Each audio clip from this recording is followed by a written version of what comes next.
Halo, jumpa lagi bersama dengan saya, Yansen Theophilus. Pada perkuliahan perancangan produk kali ini, saya akan melanjutkan bahasan kita mengenai konsep selection dan juga konsep testing.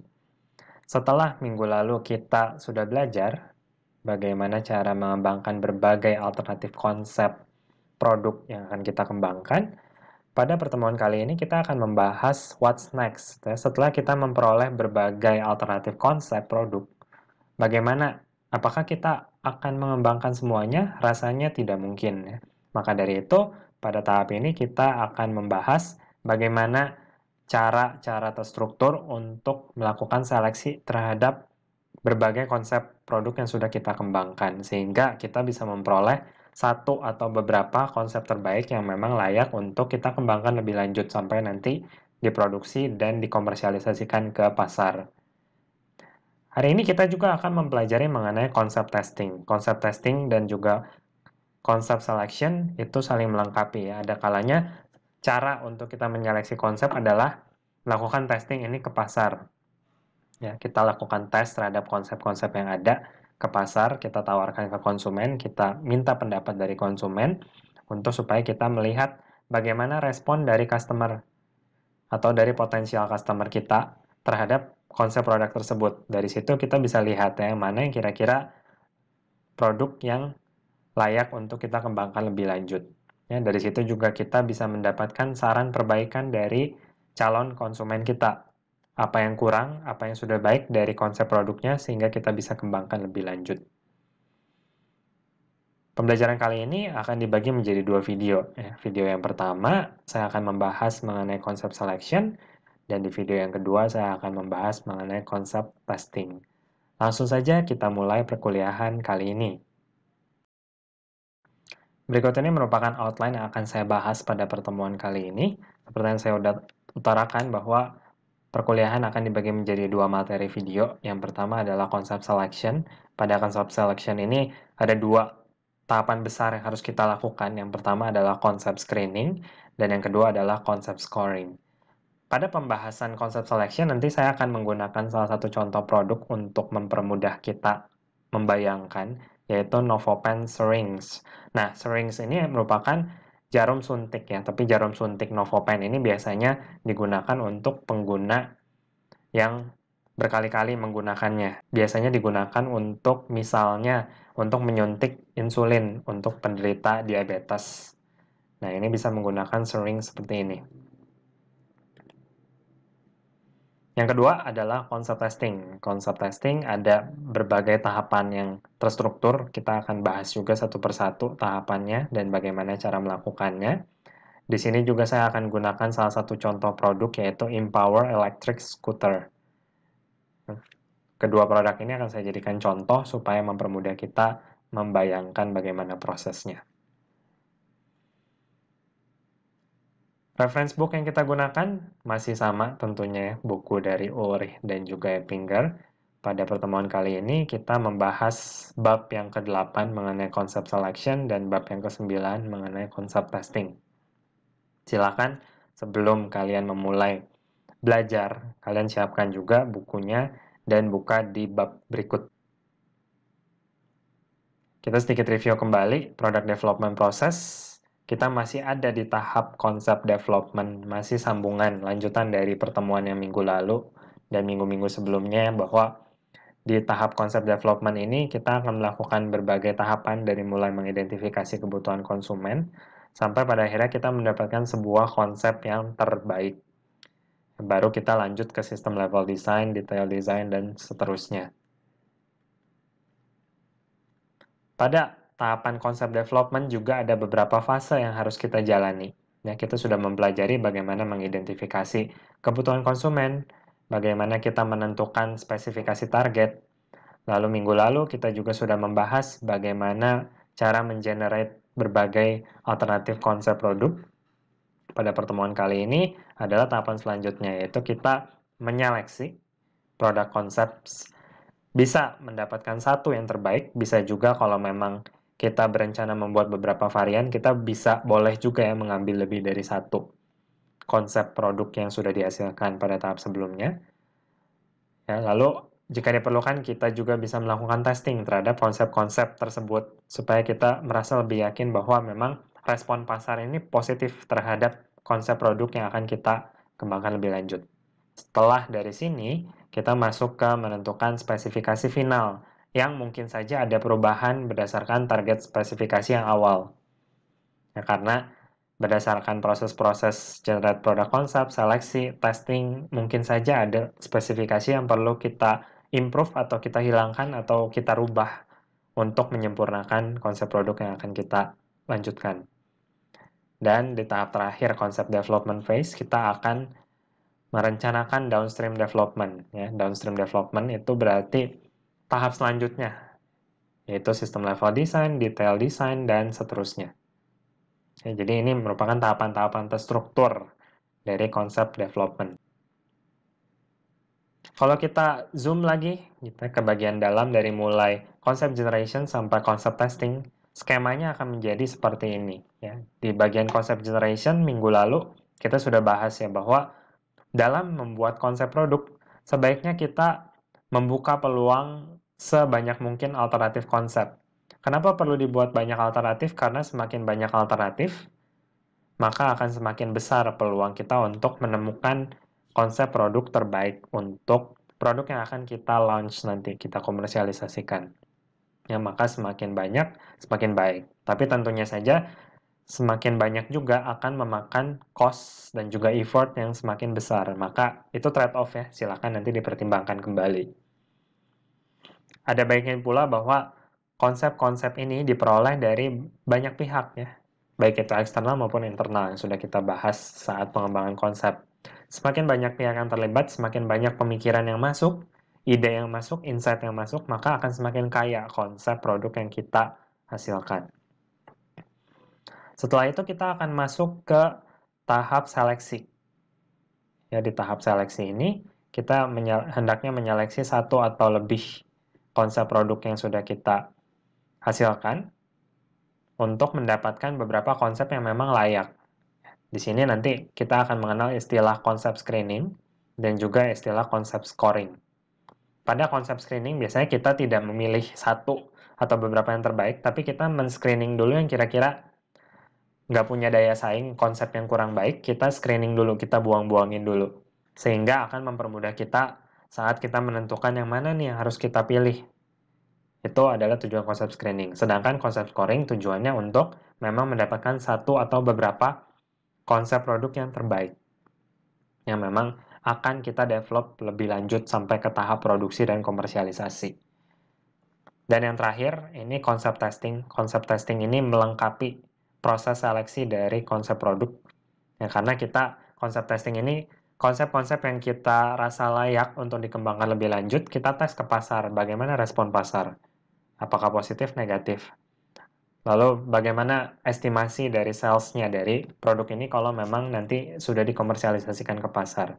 Dari situ kita akan dapat ya, kira-kira produk ini sungguh sudah layak belum sih untuk kita kembangkan. Kalau memang ternyata tidak ada satupun dari hasil tes yang memenuhi kelayakan kita sebagai pengembang produk, maka ada kalanya kita harus kembali lagi ya. Kembali lagi ke belakang kalau perlu. Itulah sebabnya saya selalu katakan bahwa proses pengembangan produk adalah proses yang iteratif. Tidak harus selalu maju. Tapi ada kalanya kita harus mundur supaya saat kita maju lagi, itu sudah jauh lebih sempurna hasilnya. Kita mulai dari pembahasan yang pertama, yaitu konsep selection. Konsep selection sendiri berdasarkan definisinya merupakan proses kita mengevaluasi konsep-konsep yang sudah kita kembangkan pada tahap sebelumnya berdasarkan customer needs dan juga kriteria lainnya. Ya, ada kalanya memang base utama kita adalah customer needs. Ya, tapi mungkin ada kriteria lainnya ya. Kriteria lainnya yang ditetapkan oleh perusahaan atau pengembang produk terkait dengan pemilihan yang mana nih yang kita pilih. Misal, selain pemenuhan customer needs, kita juga bisa masukkan kriteria komersialisasi. Misalnya, yang mana yang kira-kira cost-nya itu paling rendah ketika kita buat. Atau yang mana yang kira-kira dapat menghasilkan profit margin terbesar. Atau kriteria dari si owner dari perusahaan. Misalnya kalau kita mengembangkan produk untuk owner dari perusahaan kita, maka kadang ada kriteria-kriteria khusus dari owner tersebut atau shareholder kita. Ya, misalnya, mana yang kira-kira paling sesuai dengan visi dari perusahaan, misalnya, dan sebagainya. Mungkin saja customer needs ini dipadu dengan kriteria lainnya, tapi tetap base utamanya adalah customer needs. Ya, selain mengevaluasi, kita juga mengcompare ya tentunya. Strength dan juga weakness dari setiap konsep. Ya, yang tentunya juga penentuan strength dan juga weakness-nya ini with respect to customer needs dan juga kriteria yang tadi saya sudah jelaskan. Ya, jadi sudah mengevaluasi, lalu mengcompare, lalu kita menyeleksi pada akhirnya. Menyeleksi satu atau beberapa konsep yang perlu dites lebih lanjut dan dikembangkan lebih lanjut. Ya, kalau memang dari awal itu sudah tidak layak, ya sudah kita buang saja. Atau memang ini tuh sebenarnya lumayan layak gitu ya, tapi belum sempurna. Kita boleh kombinasikan ya pada tahap konsep selection ini. Prinsip dari konsep selection. Yang pertama, konsep selection merupakan convergent process. Convergent process artinya proses yang mengerucut. Ya, lihat kembali corong yang sudah saya jelaskan tadi di awal bahwa saat kita mengembangkan konsep produk, kita memperluas opsi dari solusi terhadap sebuah produk. Tapi pada tahap konsep selection, dari yang luas itu kita persempit lagi jadinya. Kita harus pilih yang mana. Lalu yang kedua, iterative process. Seperti yang sudah saya jelaskan juga bahwa proses ini tuh iteratif. Ya, nggak ada prinsipnya itu harus maju terus. Terkadang kita harus mundur supaya kedepannya jauh lebih baik. Jadi, jangan berpatokan bahwa kalau saya sudah ada di tahap kelima, aduh males balik saya ke tahap ketiga. Nggak bisa ya.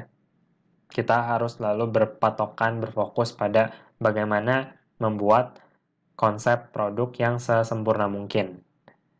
Di samping tentunya pasti ada constraint lainnya ya, constraint biaya, constraint waktu, karena kalau kita penelitian di kampus, misalnya mungkin waktu pengembangan produk 6 bulan, misalnya dalam skripsi misalnya. Tapi kalau kita bicara di perusahaan, ada banyak faktor yang berimplikasi pada biaya dan juga waktu pengembangan produk yang terbatas. Maka kita juga harus sesuaikan, jangan sampai kita mengejar kesempurnaan, tapi pada akhirnya produk ini jadi terlambat di launch. Time to marketnya jadi kalah dari yang lain, sehingga kita tidak bisa memenangkan persaingan dengan produk kompetitor. Banyak hal yang trade-off dalam proses pengembangan produk yang perlu kita pertimbangkan dengan bijaksana. Yang ketiga prinsipnya adalah combination and recombination process. Yang maksudnya di sini adalah dalam konsep selection, kita harus membuka peluang untuk mengkombinasikan segala sesuatu. Jadi andai kita punya misalnya 5 alternatif konsep, ya, tidak selalu harus di-compare dan tidak selalu harus pilih salah satu dari mereka. Kalau memang dirasa tidak ada konsep yang dominan banget, masing-masing punya kelebihan kekurangan masing-masing, ada kalanya bahkan kita lima-limanya itu kita gabung, kita kombinasikan. Ya, atau misalnya yang A sama yang B dikombinasikan, yang C sama yang D dikombinasiin. Ya, nanti yang A sama yang B dikombinasikan, mau dikombinasikan lagi dengan yang E. Nah, itu boleh aja. Makanya disebutnya combination and recombination process. Ya, jadi itu 3 prinsip dari selection concept yang harus kita pertimbangkan sepanjang kita melakukan tahapan ini. Berikut ini merupakan beberapa metode menyeleksi konsep produk yang umum dapat digunakan. Ada yang prosesnya cepat, ada yang prosesnya lambat. Yang pertama adalah external decision, di mana kalau external decision ini konsep produk yang sudah kita kembangkan itu diberikan ke konsumen untuk diminta responnya.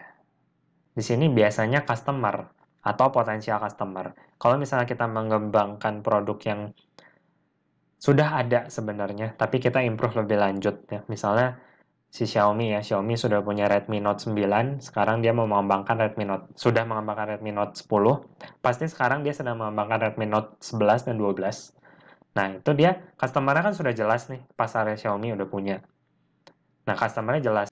Kita bisa minta pendapat dari customer-nya langsung. Tapi kalau kita mengembangkan sebuah produk yang baru dari perusahaan yang baru, platformnya juga baru, maka ada kalanya kita menyebutnya potensial customer. Kira-kira customer mana yang akan menikmati benefit dari produk kita? Itu yang kita jadikan potensial customer, yang berpotensi besar untuk membeli nanti ketika produknya sudah dikomersialisasikan.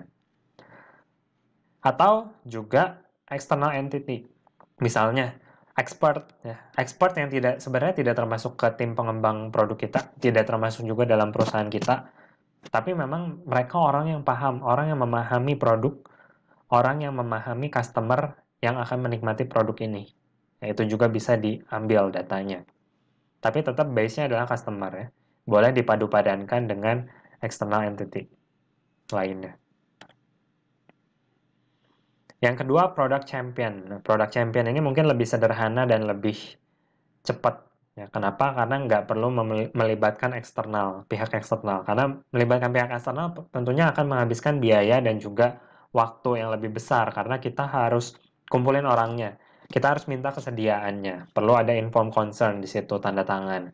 Terus biasanya akan dikasih fee, gitu ya, yang orang yang menjadi eksternal, yang memberikan external decision bagi kita harus diberikan fee biasanya. Product champion itu kita akan memilih influential member, bisa tim pengembang produk atau bagian dari perusahaan yang memang punya influence yang cukup besar untuk memutuskan kira-kira konsep produk mana yang hendak dikembangkan lebih lanjut oleh perusahaan. Dan mereka memilihnya benar-benar berdasarkan personal preference. Jadi nggak perlu data, benar-benar berdasarkan preference. Ya misalnya iPhone itu identik dengan dulu waktu Steve Jobs masih ada. Steve Jobs pasti merupakan influential member di Apple. Nah, ketika si Apple mengembangkan iPhone baru, menghasilkan beberapa alternatif, nah Steve Jobs punya wewenang untuk langsung milih, saya mau konsep yang mana yang dikembangin lebih lanjut. Itu contohnya product champion ya. Yang ketiga, intuition. Intuition ini biasanya dilakukan di dalam tim pengembangan produk. Misalnya kelompok kalian 5 orang. Kalau pakai cara ini benar-benar feeling aja. Ya, terkadang memang di-provide sama data juga, tapi ketika kita bicara intuisi, itu feeling yang banyak bekerja. Nah, kayaknya konsep produk yang ini bakalan lebih laku dari pasaran. Soalnya gini. Feeling saya sih yang ini bakal nggak laku ngelihat pasar di Indonesia yang seperti ini dan sebagainya. Ya, itu intuisi. Tentunya yang kedua dan yang ketiga lebih cepat ya daripada yang kesatu. Tapi yang kesatu mungkin lebih akurat karena kalau customer yang pilih kan customer yang nanti mau beli. Peluang produk kita lebih laku di pasaran lebih besar ya. Kalau product champion, influential membernya itu memang orang yang ngerti pasar produk itu, juga punya peluang yang sama ya untuk bisa menghasilkan konsep produk yang terbaik. Lalu yang keempat, multi-voting. Ya, kalau tadi intuisi itu pakai feeling, kalau multi-voting ini kita kurangin feelingnya, lebih banyaknya itu lebih ke critical thinking. Jadi kita voting, setiap member dari tim pengembang produk ini voting. Votingnya itu tentunya biasanya padankan dengan kriteria tertentu. Kira-kira yang mana? Lalu yang kelima, web-based survey. Survey ini juga bisa diberikan kepada customer, bisa juga diberikan pada external entity, tapi kenapa web-based survey ini dibedakan? Karena bentuknya ini agak lebih rapid ya. Prosesnya jauh lebih cepat, tapi karena web-based dia ketika minta masukan dari customer atau dari external entities, itu biasanya tidak disertai dengan produk fisiknya, yang otomatis biasanya customer nggak bisa megang produknya, nggak bisa merasakan hands-on experience-nya. Sehingga web-based ini lebih cepat, tapi mungkin penilaiannya nggak akan sebagus kalau yang pertama tadi. Benar-benar kita kasih lihat konsepnya seperti ini, secara langsung bisa dijelasin, lalu minta pendapat mereka dan minta pemilihan mereka. Yang keenam, pros and cons. Kalau metode ini, itu kita membandingkan pro dan kontra dari setiap konsep. Ya, kita list nih, kalau konsep yang A, kelebihannya apa, kekurangannya apa. konsep yang B, kelebihan apa, kekurangan apa, pro kontranya apa, dari setiap tim member, atau juga bisa melibatkan stakeholders lain di dalam perusahaan, misalnya owner, shareholder, dan sebagainya. Setelah dapat strengths and weaknesses-nya, pada akhirnya kita berdiskusi ya. Jadi nggak kayak multi voting, benar-benar diskusi ini. Kira-kira kalau kondisi kelebihan kekurangannya seperti ini, konsep mana yang paling layak untuk dikembangkan lebih lanjut. Yang ketujuh, prototype and test. Ya, di tahap yang ketujuh ini, kita ngetes ke pasar nih. Kita buat biasanya prototipenya. Prototype ini baru akan kita bahas setelah UTS sebenarnya. Prototype ada yang analytical, ada yang physical. Bisa kita buat fisik, bisa kita buat dalam bentuk analytical seperti gambar CAD dan sebagainya. Itu juga bisa disebut prototype ya. Lalu prototype ini dites ke pasar. Misalnya kita minta customer itu memberikan penilaian atau dites berdasarkan kriteria tertentu. Misal kalau kita buat sebuah produk alat olahraga, misalnya treadmill, kita tes kira-kira treadmillnya itu durability-nya berapa lama, tahannya berapa lama. Nah, dari data tes itu, baru kita menentukan yang mana yang terbaik. Nah, misalnya tadi produk treadmill, kriteria testingnya adalah durability, durabilitas, jadi itu berarti prototipe harus dibuat fisiknya ya, dicoba benar-benar. Nah, dari situ dilihat durability-nya yang paling bagus yang mana. Oh, itu yang kita pilih. Itu caranya prototype and test. Ini juga lama ya, karena kita harus bikin prototipenya yang benar-benar bisa membantu kita, memfasilitasi kita dalam proses testing. Dan itu nggak mudah. Kalau produk-produk yang kompleks, tentu kita harus buat prototipenya fisik. Dan juga komprehensif. Semua fitur harus sudah muncul di prototipe itu. Baru kita tes. Makan waktu untuk bikin prototipenya dan makan waktu untuk testingnya. Ya, maka dari itu, ini bagus hasilnya ya. Tapi mungkin akan makan cost dan juga akan makan waktu yang lama. Lalu yang ke-8, decision matrix. Kita membuat matriks keputusan. Ya, matriks itu biasanya di bagian row-nya adalah si core kriterianya. Ya, jadi di bagian row-nya kriteria pertama, durability. Kriteria kedua, berat. Kriteria ketiga, kelengkapan fitur, dan sebagainya. Nah, kriterianya itu biasanya disesuaikan dengan kebutuhan konsumen yang sudah kita list di tahap sebelumnya. Sedangkan si kolomnya adalah penilaian untuk setiap konsep produknya. Lalu dari situ, tim pengembang bisa bersama-sama dengan stakeholders lain atau bahkan dengan potensial customer, itu memberikan nilai. Ya, misalnya pakai skala Likert 1-5. 1 berarti sangat tidak baik, 5 berarti sangat baik. Kita menilai, oh untuk konsep yang A, kriteria durability, nilainya berapa 1-5. Terus semuanya. Nah, biasanya setiap kriteria juga ada bobotnya. Ya, dari bobotnya itu kita bisa tahu misalnya buat customer itu bobot yang paling besar itu di durability. Oh, maka durability kita berikan bobot besar. Nah, bobotnya biasa ngacu kemana? Biasanya ngacu ke relative importance yang sudah kita dapatkan di bagian identifikasi kebutuhan. Ya, singkat cerita, dari matriks yang sudah kita buat itu dapatkan ya nilainya. Jadi untuk setiap konsep durability tadi dikasih nilai 5 misalnya untuk konsep A. Terus dikalikan dengan bobotnya. Ya, jadi semua kriteria bobot dikalikan nilai, bobot kali nilai semua, terus ditotal ke bawah, dapatlah nilai dari setiap konsep yang paling bagus itu maju ke tahap selanjutnya. Ya, jadi ini 8 metode yang umum digunakan untuk menyeleksi konsep. Ada di luar ini, tapi ini yang umum. Kalian boleh pilih salah satu atau mengkombinasikannya. Ya, ada kalanya kita perlu kombinasi. Misalnya, saya mau ngetes, tapi saya juga mau melakukan web-based survey. Ya, supaya lebih bagus hasilnya. Atau saya, waktu pengembangan produknya terbatas, saya kayaknya mau multi-voting aja di dalam tim, tapi tetap ada decision matrix-nya nanti kita compare hasilnya. Itu boleh saja ya, kita menggunakan beberapa tools sekaligus. Yang penting, kalau kita mengkombinasikan 2 atau 3 tools misalnya, setiap tools itu harus punya kontribusinya. Jangan sampai kita memilih 3 atau 4 metode, tapi ternyata fungsinya sama aja, maka rasanya sia-sia. Misalnya kalau mau kombinasiin, saya pengen seleksi konsepnya ini ada input dari tim pengembang, ada juga input dari konsumen. Nah, untuk input dari konsumen, saya pengen pakai web-based survey. Nah, untuk input dari tim pengembang, saya pakai multi-voting. Dari situ nanti kita compare, dari customer kayak gimana, dari tim pengembang gimana, kita gabungin, jadilah sebuah keputusan. Nah, itu boleh aja kan, berarti dua metode itu saling melengkapi satu sama lain.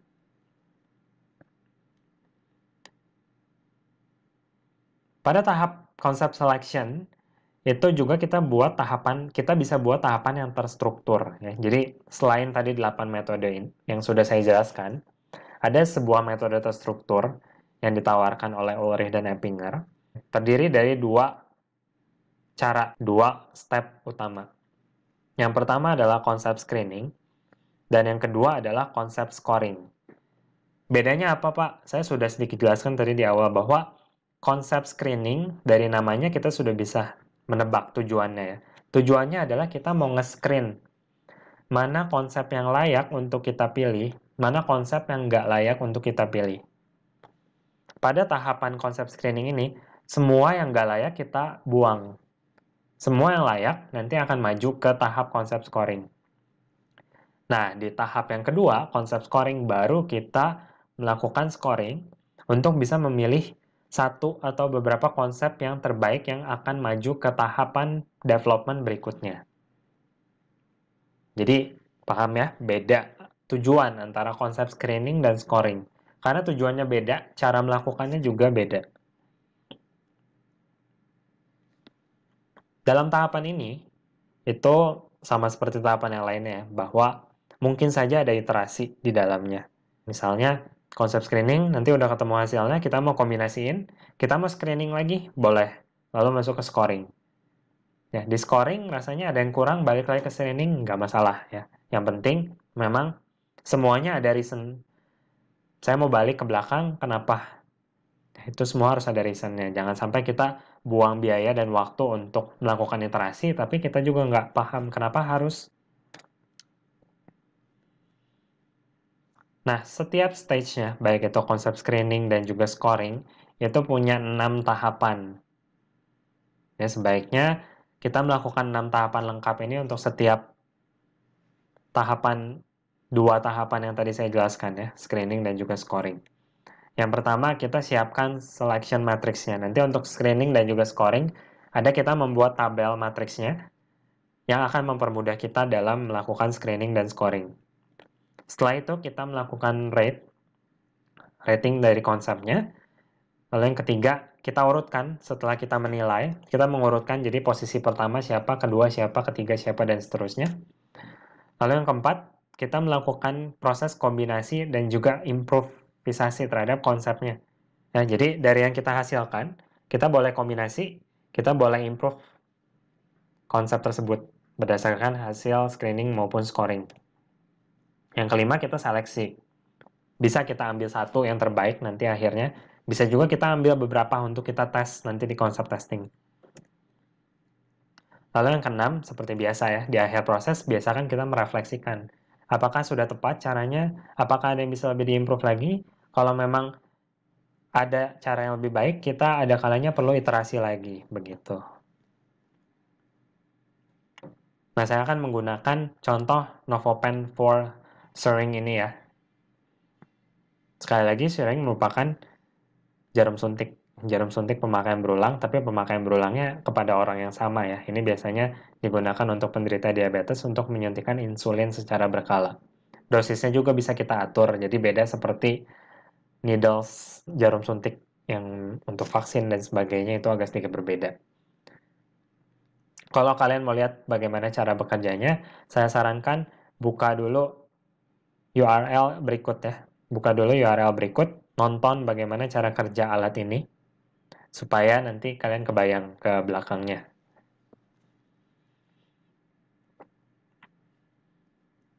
Singkat cerita, di tahapan sebelumnya, itu sudah didapatkan 7 alternatif konsep produk dari Novopen 4 ini. Nah, di mana ketujuh konsep ini berbeda dari mekanisme kerjanya, meskipun tujuannya dan juga fungsinya sama ya, untuk melakukan injeksi ke tubuh kita. Dan injeksinya ini kita bisa atur dosisnya. Beda sama jarum suntik pada umumnya yang murah-murah, yang sekali suntik buang. Kalau Novopen 4 ini memang diperuntukkan untuk penyuntikan berulang, tapi untuk ke orang yang sama ya. Kita injek insulin biasanya dipakai beberapa kali, itu enggak. Sekali pakai, buang, itu tentunya akan sangat menghabiskan limbah dan juga biaya tentunya. Novopen ini pasti lebih mahal daripada jarum suntik biasa yang terbuat dari plastik, tapi dia bisa dipakai berulang kali. Untuk orang yang sama ya, tidak boleh dipakai untuk orang yang berbeda. Ya, singkat cerita, ada mekanisme yang berbeda-beda di sini. Konsep yang A adalah master cylinder, jadi ini adalah mekanisme injeksinya. Lalu dia akan dihubungkan dengan yang namanya master cylinder, bentuknya silinder. Nah, silinder ini akan mendorong.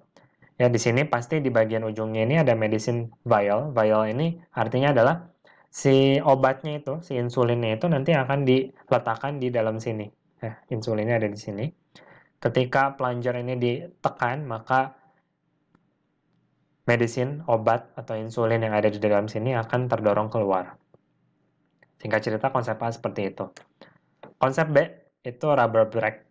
Dari namanya ini, rubber brake ini ada rubbernya di sini ya.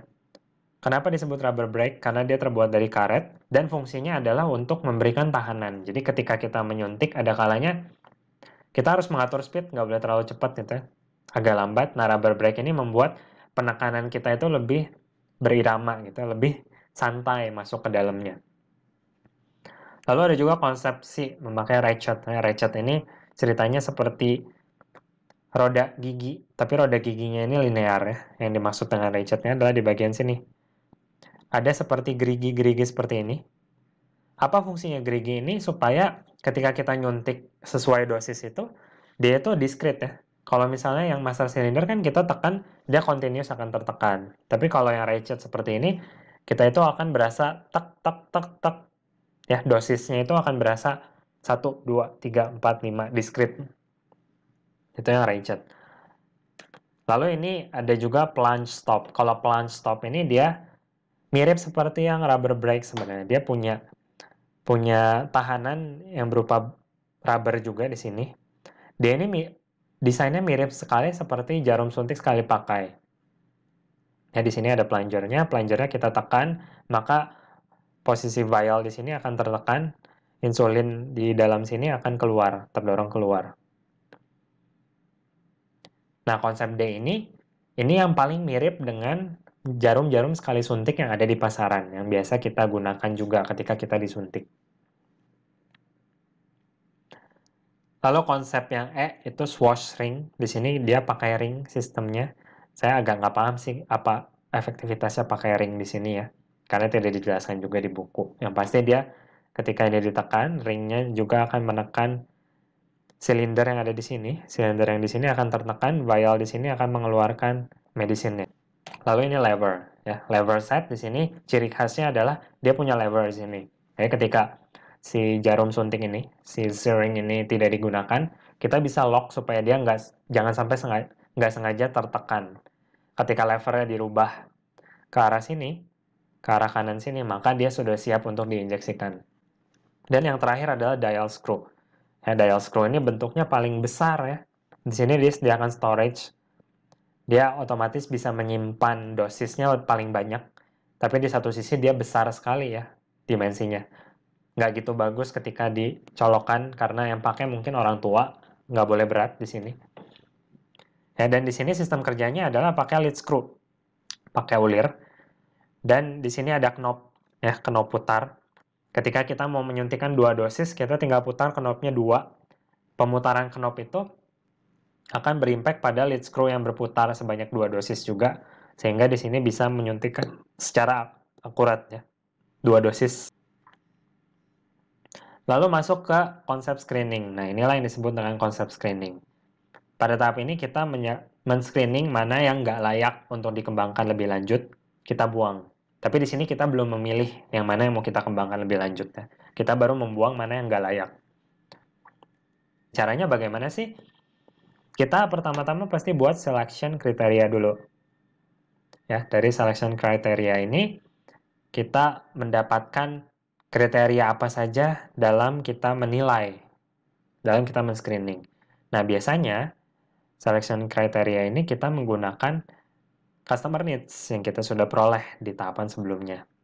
Plus, kalau memang diperlukan, tambahkan kriteria lainnya sesuai dengan kebutuhan perusahaan, seperti yang tadi sudah saya ceritakan. Nah, di bagian kolomnya itu berisi konsepnya apa saja. Tadi kita ceritakan yang Novopen itu ada 7 ya. Ada 7 konsep. Dari mulai master cylinder sampai dial screw. Nah, di sini kita pilih konsep referensi. Apa itu konsep referensi? Konsep referensi adalah konsep yang kita anggap bentuknya atau fungsinya atau karakteristiknya ini paling mendekati dengan produk-produk yang umum ada di pasaran. Pada umumnya, produk yang kita kembangkan itu nggak mungkin sama sekali baru ya. Di zaman sekarang hampir tidak ada produk-produk yang memang benar-benar baru. Pasti ada, meskipun kalian mengklaim itu produk yang baru, pasti ada irisannya dengan produk yang sudah ada di pasaran. Nah, konsep referensi adalah konsep yang paling mirip dengan yang sudah ada di pasaran. Atau yang tim pengembang itu sangat familiar. Nah, di sini, seperti yang saya ceritakan, yang menjadi konsep referensi adalah plunge stop. Kenapa? Karena tadi saya sudah jelaskan ya bahwa yang konsep D itu bentuknya paling mirip sama jarum suntik sekali pakai yang ada di pasaran. Maka ini kita jadikan konsep referensi. Nanti kalau kalian melakukan konsep screening juga sama ya. Pilihlah sebuah konsep referensi dulu sebelum kita mulai menilai. Cara menilainya gimana selanjutnya? Konsep referensi ini pasti kita kasih nilainya 0 semua, karena dia akan sebagai patokan dalam kita menilai konsep yang lain. Lalu selanjutnya kita berikan tanda plus, minus, atau 0.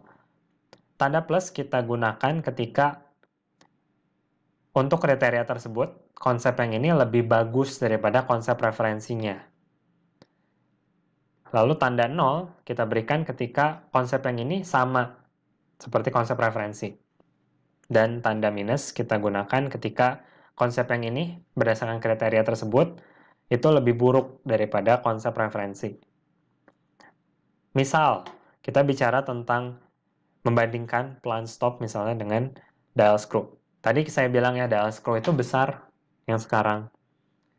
Sehingga untuk kategori ease of handling, pasti dia minus ya dibandingkan dengan plunge stop. Pasti dia, karena dia besar dan berat, ya dia pasti susah untuk digunakan. Maka handlingnya dia minus. Ya, lalu selanjutnya kita bicara ease of use misalnya antara plunge stop dengan lever set. Kenapa lever set positif? Karena kita lihat ya ketika kita pakai lever kita bisa atur penggunaannya kapan mau dipakai, kita buka levernya sehingga bisa dipakai. Ketika kita nggak pakai kita bisa tutup levernya sehingga kita nggak sengaja ketekan. Nah sehingga itu dinilai oleh tim pengembang itu lebih positif dari segi ease of use. Singkat cerita seperti itu, kita lakukan penilaian untuk semua konsep dibandingkan dengan konsep reference. Lalu kita akan dapat berapa jumlah yang positif dan juga negatif dan juga yang nol untuk setiap konsep. Tinggal kita jumlahkan saja. Ya, misalnya yang ini, yang master cylinder, positifnya ada 2, nolnya ada 5, negatif nggak ada. Lalu selanjutnya kita jumlahkan, kita hitung skornya dengan cara untuk yang positif, kita beri nilai 1. Untuk yang 0, kita beri nilai 0. Untuk yang minus, kita beri nilai minus 1. Lalu kita jumlahkan. Ya, misalnya ini, untuk yang master cylinder, plus 2, plus 0, min 0. Maka didapatkanlah plus 2. Lalu contohnya untuk rubber brake. Ya, yang plus ada 1, yang 0 ada 4, yang minus ada 2, maka nilai akumulatifnya menjadi minus 1, dan seterusnya. Ya, otomatis yang konsep referensi pasti nilainya 0 ya. Nah, apa maksudnya semua nilai ini? Kalau nilai 0 berarti konsep itu adalah standar banget. Gitu ya. Karena dia sama seperti konsep referensi, yang dalam arti yang lever set, yang dial screw juga ah ini mah standar, nggak ada kelebihannya dibandingkan konsep yang standar. Apa artinya yang positif? Yang positif artinya, oh berarti dia punya kelebihan dibandingkan konsep referensi. Berarti dia punya kelebihan terhadap konsep yang ada di pasaran. Maka bisa kita katakan, oh kita layak nih kembangin ini lebih lanjut. Itu yang dimaksud dengan yang positif. Lalu apa yang dimaksud dengan yang negatif, net score-nya? Itu berarti dibandingkan konsep yang standar aja dia nggak punya kelebihan, dia itu minus. Ya karena dia dibandingkan dengan konsep referensi hasilnya minus.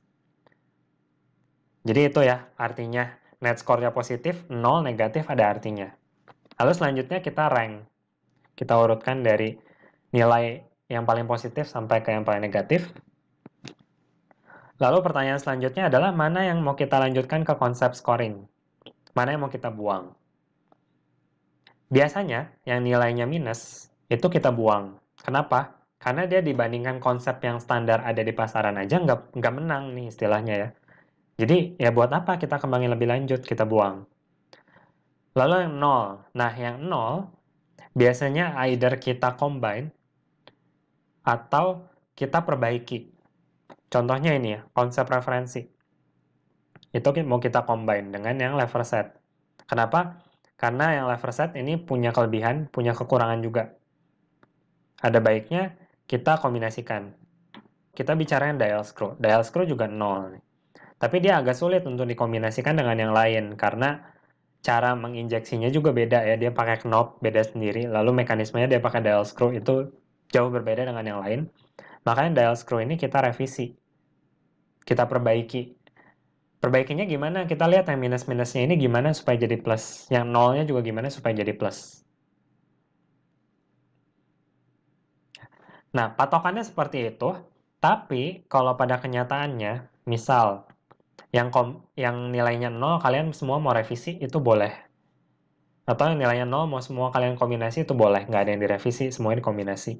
Tapi biasanya yang 0 memang harus kita lakukan sesuatu nih. Karena yang 0 ini ceritanya ini nggak punya kelebihan dibandingkan yang standar di pasaran. Kita harus perbaiki. Kita harus berikan kelebihan supaya menang nanti dari kompetitor di pasaran. Sedangkan yang plus itu biasanya dia maju sendiri. Tapi kalau kalian mau kombinasikan atau mau kalian melihat, oh ada peluang ini bisa direvisi. Misalnya yang ini ya, swash ring. Masih ada yang negatif nih. Oh saya mau revisi supaya negatifnya nggak ada.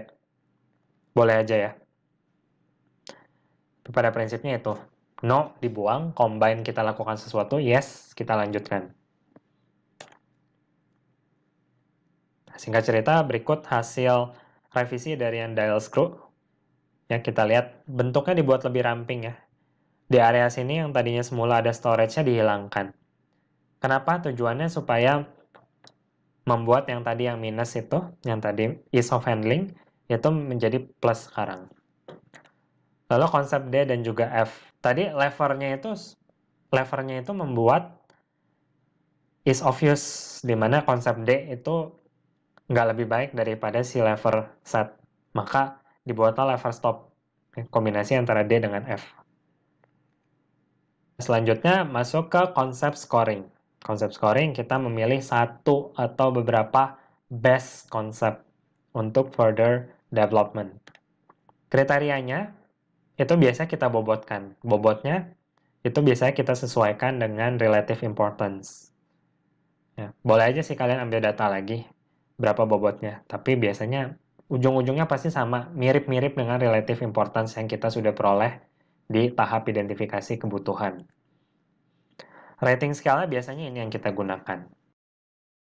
Jadi sedikit berbeda dengan yang screening. Kalau screening kita pakai minus 0 plus, di sini kita pakai rating 1 sampai 5. Ya di mana 1 berarti jauh lebih buruk daripada konsep reference dan yang 5 itu jauh lebih baik daripada konsep reference.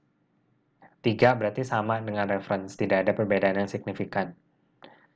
Di sini kita masih akan membandingkan ya, berarti dengan reference. Tapi bedanya adalah reference-nya kita boleh rubah. Kita boleh rubah. Kalau misalnya tadi di konsep D sebagai konsep reference, itu kan sudah di-combine dengan yang lain. Mungkin saja yang semula konsep D ini paling standar, sekarang menjadi unik karena sudah digabungkan atau sudah direvisi. Nah, maka dari itu kita bisa memilih konsep reference baru. Misalnya kita lihat ke contoh Novopen. Nah, di bagian kolom itu kita berisi konsep-konsep, 4 konsep yang sudah kita combine atau revise. Jadi ada konsep A, ada konsep D dan F, E, dan juga G+. Kalau hasil revisi kita agak kasih beda ya, pakai plus di situ. Kalau misalnya udah hasil 2 kali revisi, plus-plus, supaya ada pembeda dengan yang sebelumnya. Nah, karena DF ini sekarang si konsep D-nya sudah di-combine dan jadinya nggak umum, maka kita memilih yang lebih umum sekarang, di mana yang master cylinder yang lebih umum. Karena yang pakai lever ini nggak umum ya, sehingga yang D sama F ini udah nggak bisa lagi kita jadikan konsep reference. Lalu selanjutnya, selection kriterianya itu masih sama berdasarkan kebutuhan konsumen. Lalu kita tambahkan bobot. Bobot ini kita konversikan dalam bentuk persen berdasarkan relative importance di tahap sebelumnya. Lalu kita berikan rating. Kita berikan rating, itu mengacu tetap ke konsep reference. Lalu total score didapatkan dari rating dikalikan dengan weighted score, lalu dijumlahkan semua ke bawah. Dapatlah sekian. Lalu seperti biasa kita ranking, di mana di sini karena fokus perusahaan adalah memilih satu yang terbaik, maka yang dipilih adalah yang ranking 1 tentunya ya. Yang ranking 1 kita pilih, dan yang lain kita tidak pilih untuk selanjutnya. Andai perusahaan mau membuat beberapa varian, boleh saja kita memilih lebih dari satu berdasarkan rankingnya. Kita mau bikin 2 varian, oke, kita pilih 1 dan 2. Atau misalnya, saya masih melihat 1 dan 2 ini, 2 juga banyak kelebihan dibanding 1. Kita mau combine di sini. Lalu hasil combine-nya itu kita develop. Itu boleh saja. Ya, jadi nggak baku di sini tahapannya, disesuaikan kembali dengan kebutuhan dari perusahaan. Dalam proses screening dan scoring ini, kita bisa berikan ke konsumen, atau kita bisa menilai di dalam tim sendiri. Pada umumnya, karena proses screening ini kita membandingkan fitur ya. Pada umumnya screening ini kita lakukan secara internal, jadi tim pengembang yang memberikan tanda plus minus 0.